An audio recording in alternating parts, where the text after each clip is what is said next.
Ал балаларым, мынау ер тоқым деп аталады. Мынау ер тоқымның ең бірінші артқа төсейтіні ішкілік. Оның сыртына тоқымын төсейді, одан кейін ер тоқымды салады.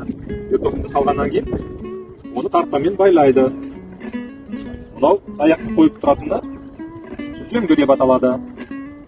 Мынау жылқының басында тұрғаны бұл жүгені деп аталады. Түсінікті ғой сендерге? Бірінші былай істейсіңдер. Бірінші мынау ішкілікті бүйтіп саласыңдар. Одан кейін Айбар, сен мені қарап жатсың ба? Одан кейін мынау тоқымды төсейсіңдер.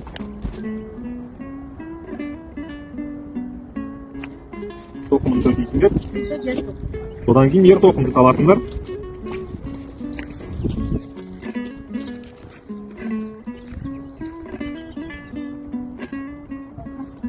Ер тоқымды саласыңдар.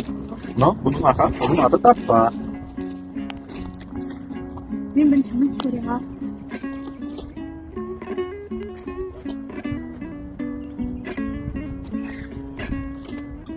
Айбар, сен қарап тұрсың ба?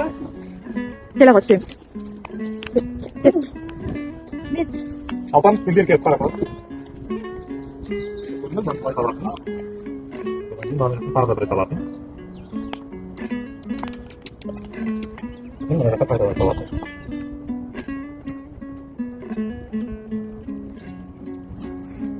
Сасың көрдің бе?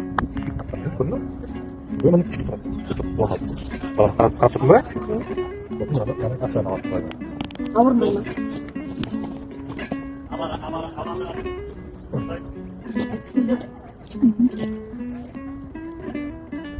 Алып, молда. Оппа. Сала ғой екіншісін. Кел, бар, сен алдына отырасың ба, ағаң алдына? Ал, давайте. Молда.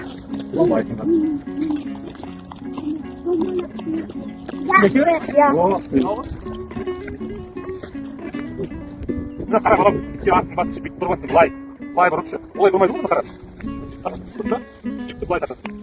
Мына шетін жүресің ба, мына шетін.